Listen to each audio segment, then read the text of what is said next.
A very good day to you, or good evening, depending on where or when you are watching or tuning into this episode from.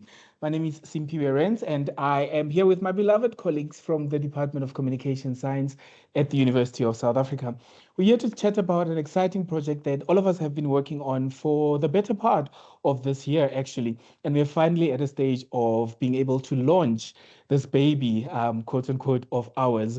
I'm talking, of course, about the Communication Review newsletter, which is a project that is housed within the Department of Communication Science at UNISA.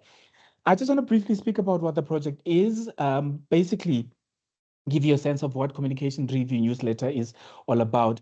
After then, I just want to give over the baton to our two guests to tell you a bit more about this third issue that we are gearing up to launch in Stellenbosch in Cape Town in the month of September here in South Africa. They'll let you know what to expect as a reader, who some of the contributors were, what some of the topic themes are that you can look forward to, and just to sort of lure you into signing up to our newsletter and reading more about it as and when that becomes available for you. For now, actually, you can sign up to the newsletter to read issue 1 and issue 2.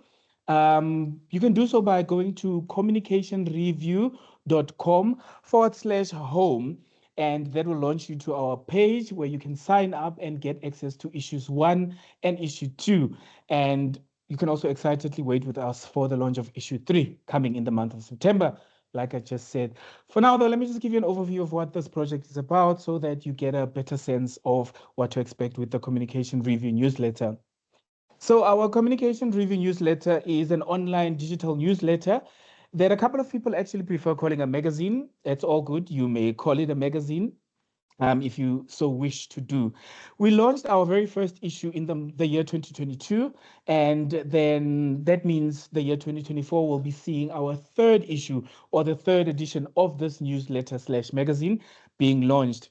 The Communication Review is an outcome of one of the several engaged scholarship initiatives, previously known as community engagement initiatives, housed in the Department of Communication Science at UNISA, of course.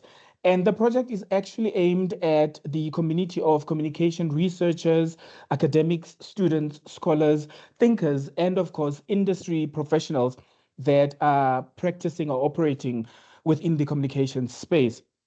It is a collaborative and an open project that embraces multiple voices. We are very sensitive and really, really very adamant to get as many and as diverse voices to contribute to the Communication Review newsletter, because our aim is to not just focus on the conventional ideas, right, from particular dominant voices with regard to what is considered worthy content or worthy knowledge. We do this because the Communication Review project is all about creating a community in communication, or how I personally like to describe it, communities in communication, because we try to forge what a word that I heard from Professors Mukudwana and Marx Knutzer. We'd like to forge a multi-log, moving beyond dialogue or monologues, and now forging multi-logs, right?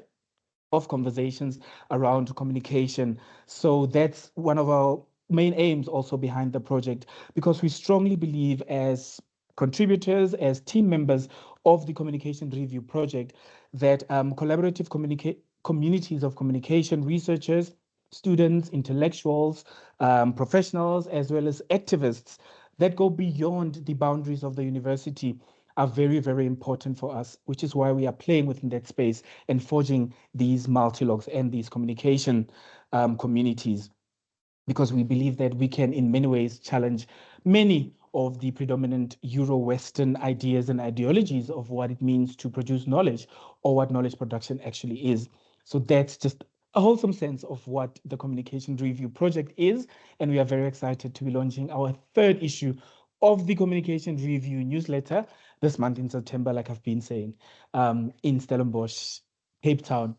For now, though, I just want to have a conversation with two of my colleagues that are working very closely, and they're sort of at the helm of ensuring that this project launches and successfully launches and launches with value and with impact. So I'm going to be speaking to the editor of this year's edition, as well as I don't want to call him the boss of us. he's not really the boss of us, but he's actually the head.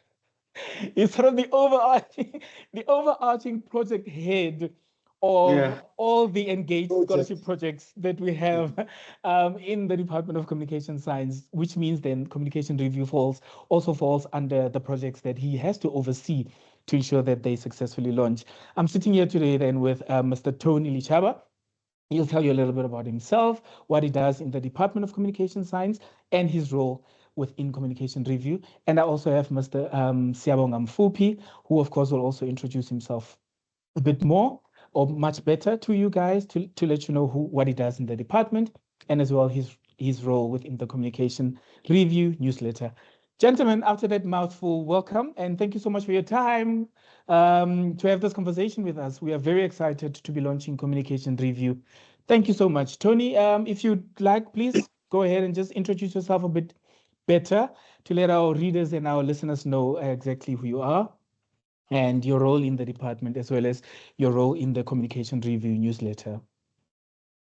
All right, thank you so much, Simpiwe, for that warm welcome and the overview of our newsletter.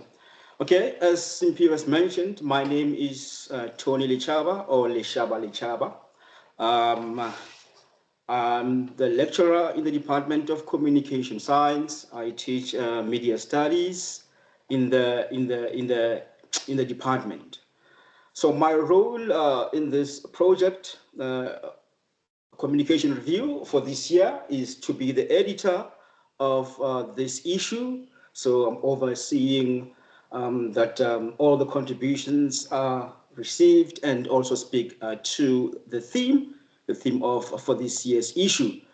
If I can just quickly let you know about our theme this year, our theme relates to a topic that we cannot even run away from, the topic that is here to stay, the advent of technology, right? Digitalization for IR and AI. This is something that is here to stay.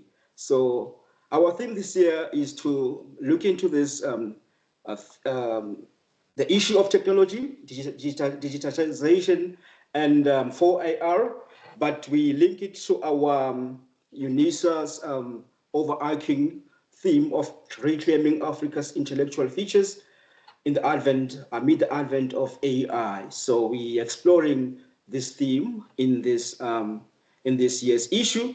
You'll notice with the contributions that our various authors have dealt with this theme from multiple perspectives and so forth and so forth. So we are really excited to bring you this issue in this year, 2024, which is our third issue of our digital newsletter or magazine, as Mfuphi said, but we prefer to call it a digital newsletter. Thank you. I'll give you more later. Thank you very much. Yes, we look forward to getting more later on. Mr. Mfuphi, on your side, just a bit of an extended introduction and your role in the project.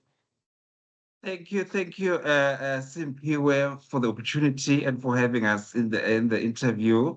As you said, my name is Siyabonga Mfuphi.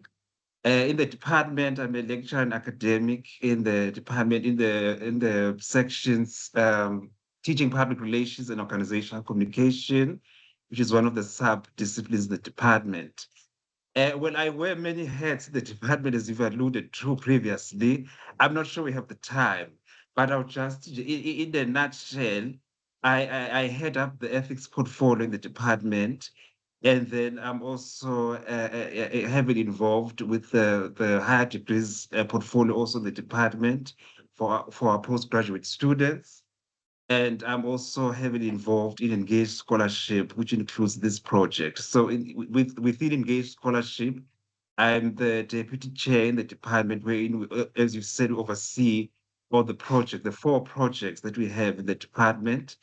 And then within communication review, I am a project leader for this particular project, meaning that in a nutshell, my role is to basically oversee and facilitate the project as a whole, because the newsletter is just one output of the project, which is one of our major outputs.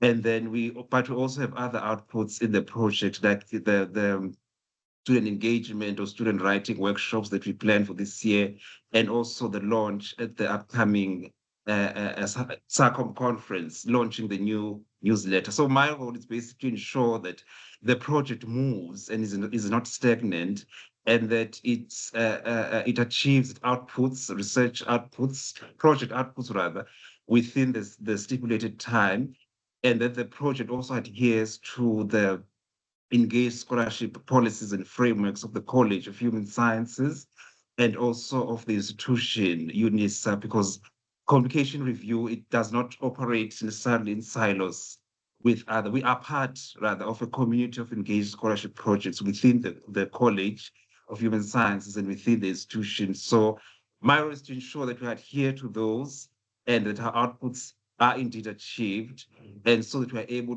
to enlarge and contribute to the footprint of engaged scholarship within the college and the greater university.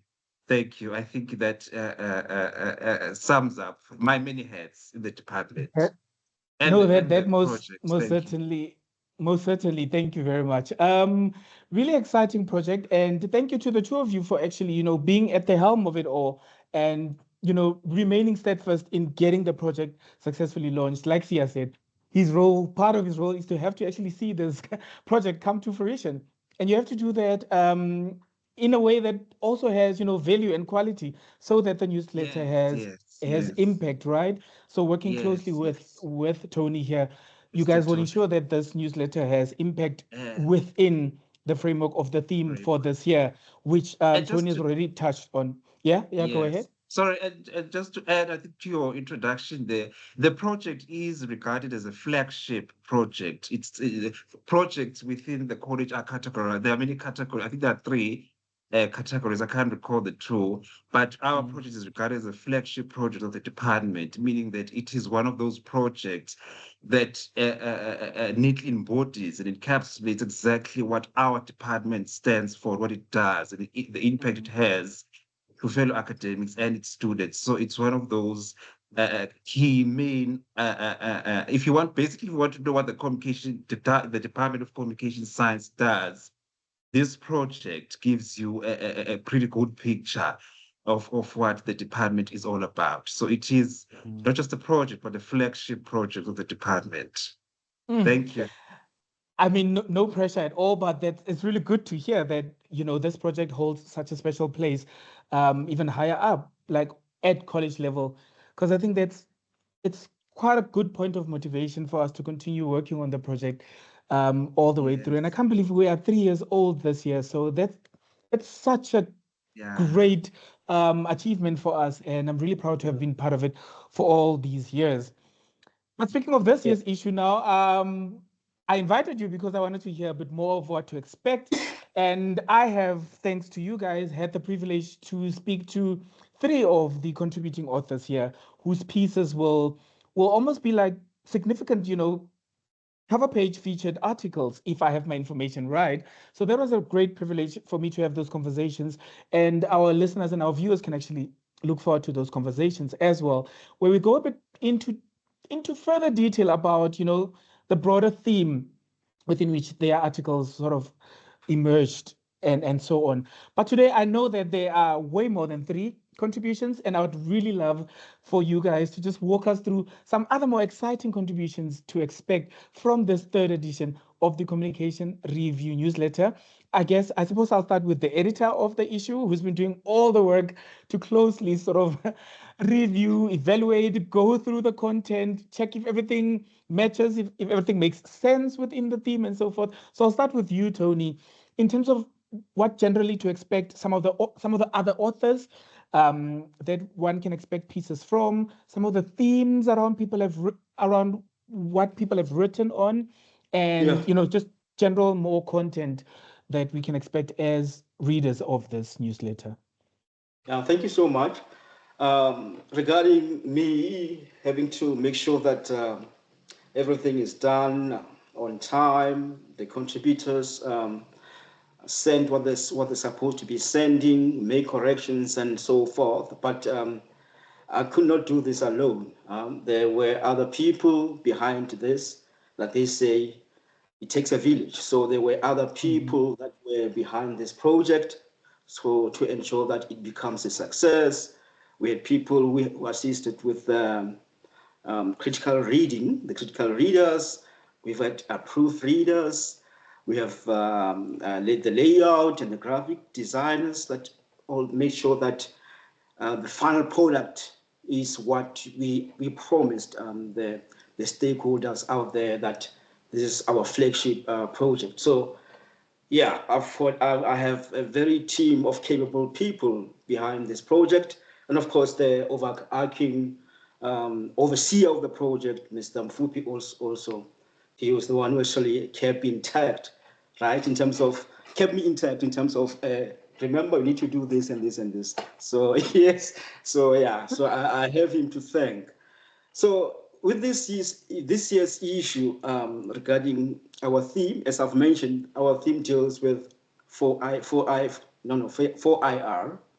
AI, and then linking it with our UNISA uh, mission of reclaiming Africa's intellectual features, right?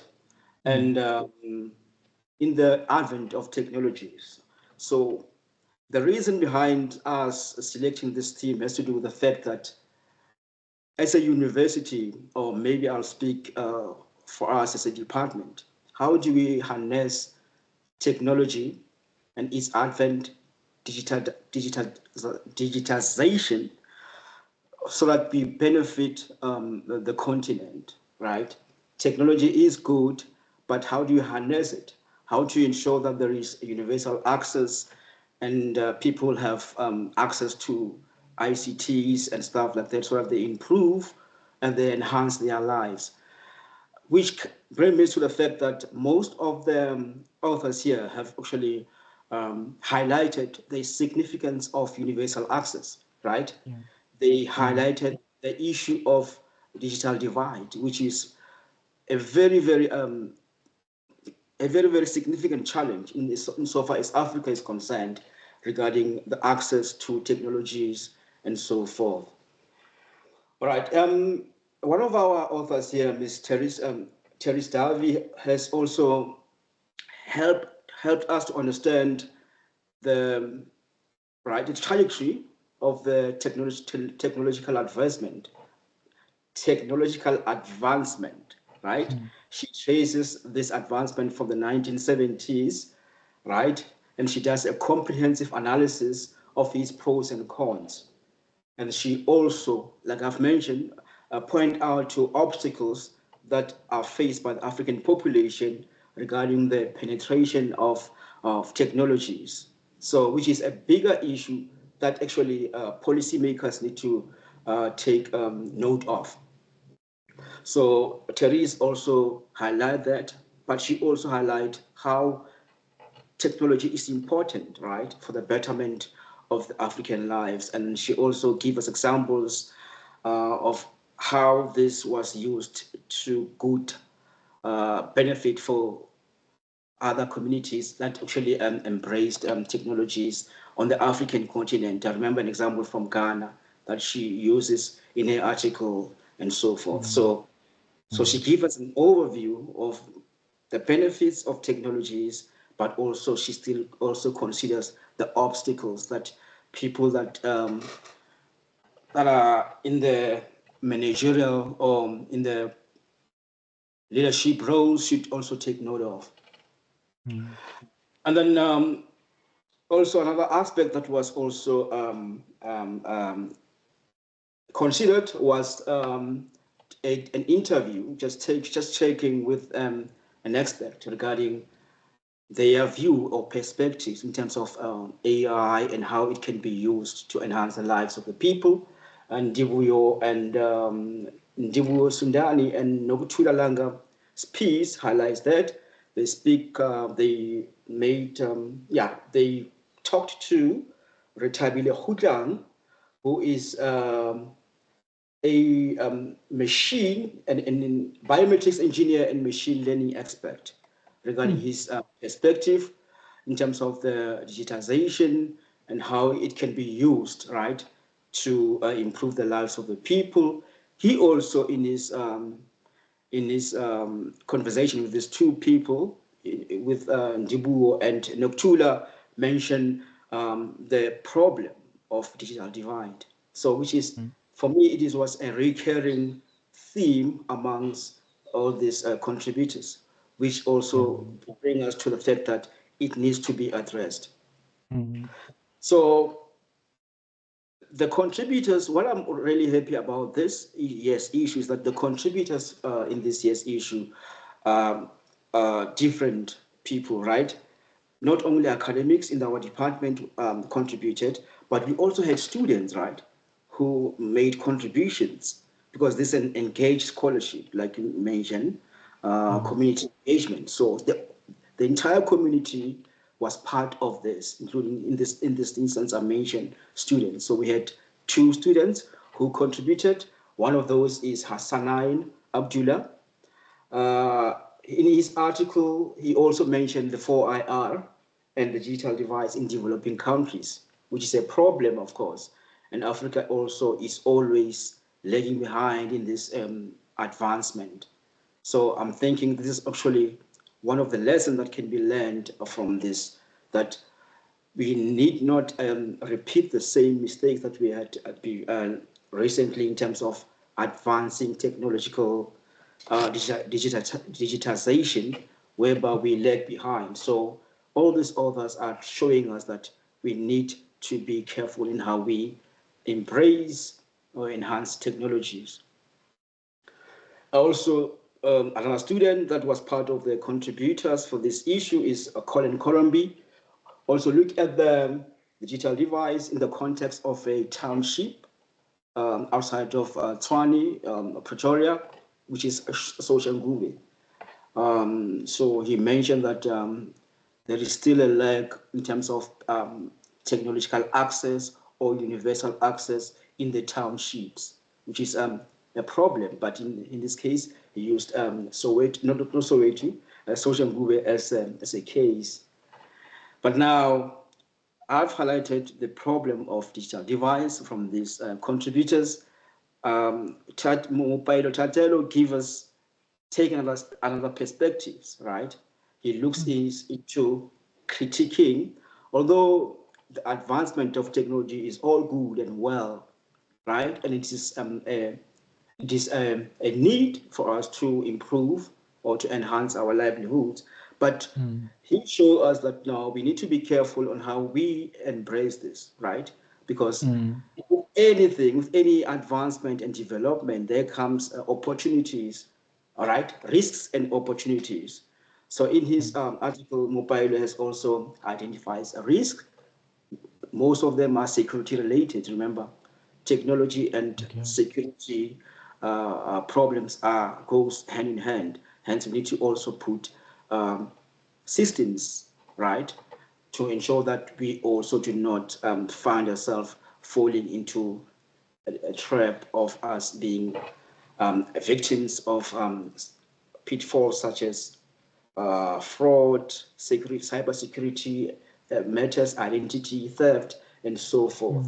So, privacy, and so forth and so forth. So, Mopailu Tatelo has also looked at that.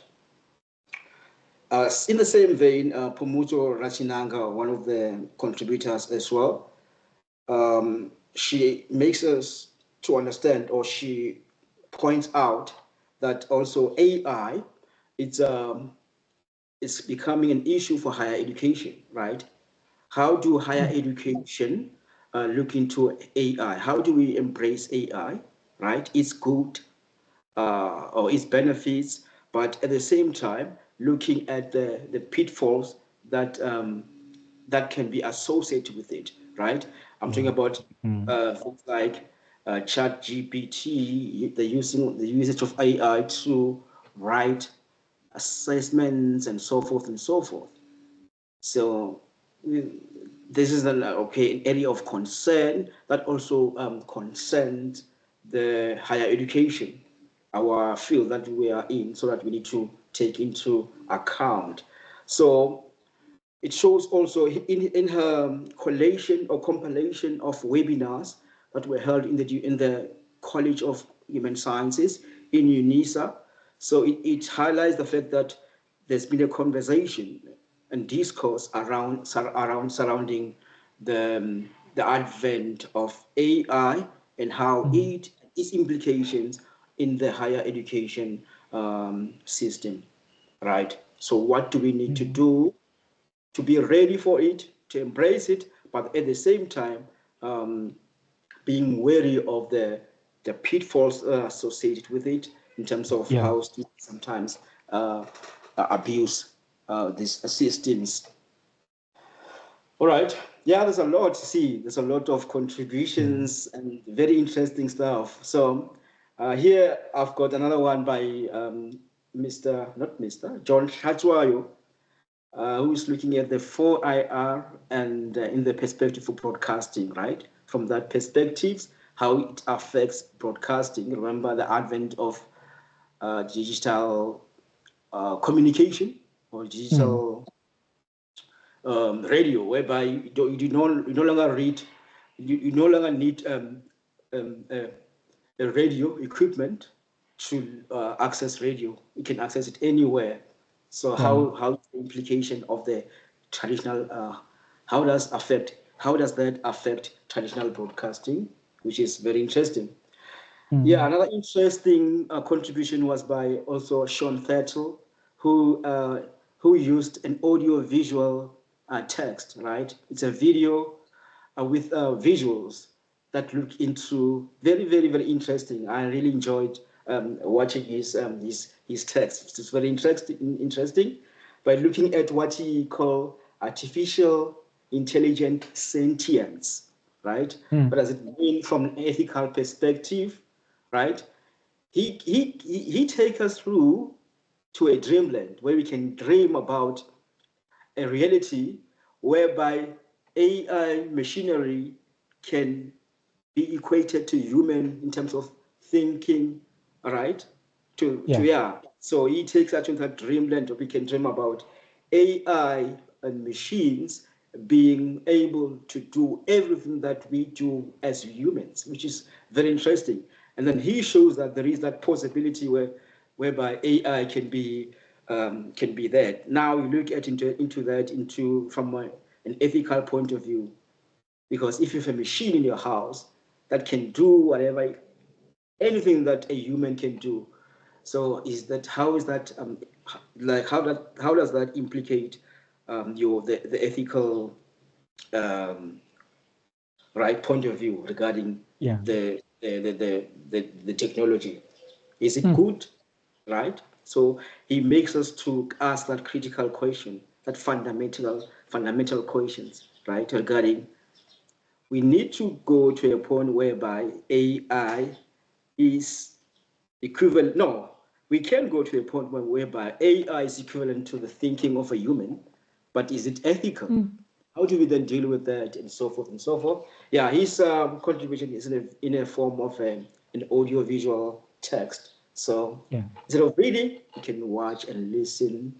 Then he uses other movies that deals with the AI Yeah. aspect, right? Yeah. Because especially the sci-fi movies. Remember, those are the movies that actually make us imagine, right, a future of machine. All right. Those are basically the contributions.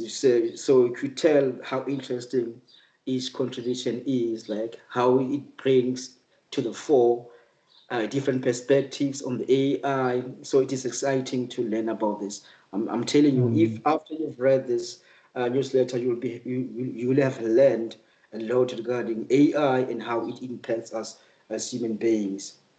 Um, Another factor that was part of this year's program was us as a project hosting a writing workshop. This workshop was hosted somewhere on the 3rd of July, including students, right? Students were Yeah. invited, and then they had guidelines on how to polish and write, yeah, write. how to polish their writing and so forth and so forth. We invited people from the industry of various sectors in the communication industry, people from journalism. We had people who are practicing to just give the students some pointers in terms of how they can improve, how to be a good writer, how they can improve their good writing. So we've added highlights from that project or from that event in this newsletter. And then we have also added some remarks from students in terms of how they found that workshop and and their learnings and so forth. And again, this very podcast that is hosted and presented by Simpio Renz will also form part of this offering in this issue. We thank you so much for your help and for your contribution. Basically, in a nutshell, that's what this issue has in store. So it's very exciting. We can't wait to have it available out there to be distributed to all our stakeholders. So thank you. Very, very, very wholesome. I really don't have anything else to add. I don't know if Siyabonga has something to add to that, because I think you've really given us such a wholesome breakdown of what our readers can expect from the newsletter. Siya, I don't know if you have Excitement. Simply, we are very, very proud and excited of the project that we have put together in the form of the newsletter. And I mean, Tony and I were in this, including yourself, we were in this project when it first started, but this year it was our first time heading it and leading it. And we are very proud of what we have managed to achieve within this year. And what also is very exciting that the project grew from the past 3 years. I mean, last year we went from about 10 to 12 members in the project to a whopping 25 members this year in the project. So it grew a lot in this year, and it includes also various academics in the department and also the student cohort that we have who contributed as well. And the creative writing workshop that we had was a huge success, which was our first, by the way, inaugural writing workshop that we did. So, which is one of the outputs for the project, which has been achieved and done already. So we're very excited of how the project has grown, how it is constantly evolving, and also, as the editor has explained, they had gone through the theme and the contributions, how it is perfectly attuned to what is happening within the institution, continentally as well as globally, in terms of AI, Africanization, digitalization, and the likes. So we're very much excited of what we will be launching soon, and we hope it is a page turner, indeed, of the newsletter. Thank you. Oh, yes, indeed. Thank you. We sure hope it's going to be a page turner. It definitely will be, because based on some of the conversations I've already had with 3 of the contributors, the insights have been so wholesome, making me super excited to see the final versions of their articles. Because like Tony also said earlier, there's a particular through line almost with all these pieces, right? And much of it is also sort of around the idea of the digital divide, right? Issues of access, just issues of AI within the African continent. Because with the 3 writers that I spoke about, with Therese, for instance, when she speaks about the limitations against why AI may not thrive or flourish right now within the African context, there are issues about just the costs involved in that. That is really like a barrier as well. And they also have some sort of psychological barriers where some people within our context, this feels like AI is here to destroy the world. So that can be a barrier as well psychologically towards people accepting AI and this inevitable world that we're getting to that is going to be very AI geared. And then I spoke to Colin Korombi as well, his piece that looked at the digital divide in the more township context. Again, the issues of access come in, affordability again. And he has some interesting interventions, right, in relation to what he believes government can do with regard to doing some of the work to lessen the gap, right? Or minimize the digital divide gap. Because one of the things that comes out in that conversation with Colin was also the fact that, never mind just basic digital literacy access. We are now leaving people behind, so far behind, because the world is getting to this, AI-driven world where you leave people behind in terms of basic digital literacy. How are they even going to get to a point of actually coming to terms with the AI world that we are and understanding how things work and being part of the Internet of Things, right? So Yes. there's really, really big issues there. And his interventions, like I say, are exciting and important interventions that I think our government needs to take seriously. And lastly, the conversation with Dr. John Opashlajwayo. He's very much in the broadcasting field, the broadcasting context, and he speaks on as well on just the uptake of digital radio as opposed to terrestrial, right? Yeah. Access again.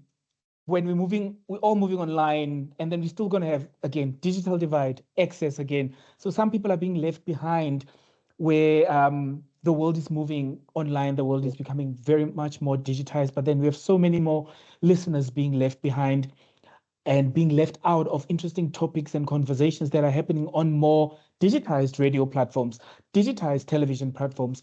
And it also implicates just the idea of Africanization of content, of personnel, and of audiences within the space. So I think those are also some interesting insights that I could draw from his article, and for me, really exciting through line. Exciting, definitely page turner, as far as I'm concerned.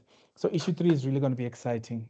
Yeah, no, that does deserve a clap. And I guess that's just one way of rounding things up. I don't know if any of you gentlemen have 30 seconds of extra little words just to round up everything and convince our listeners and our viewers to please sign up to the... I think you've covered everything. Thanks so much, Simpiwe. Then what's left is just to invite everybody just to subscribe to our communication review, just to get access. When you subscribe, you can also get our previous 2 editions, including this one. So so please subscribe, and then and again, just spread the word to other people so that we reach as many stakeholders as possible. So we are excited. Thank you. Thank you very much. Sia? Thank you once again for the opportunity. Not much to add from my side, except as editor has said, we're very excited, and we do hope that our target audience will definitely enjoy this year's installment of the newsletter. And watch this space. There's more to come. Thank you. Fantastic. Thank you, everyone, for joining us. We look forward to chatting to you again in future around certain issues that will be part of communication review. Thank you very much, gentlemen, for your time. We'll chat soon. Thank you so much. Bye-bye.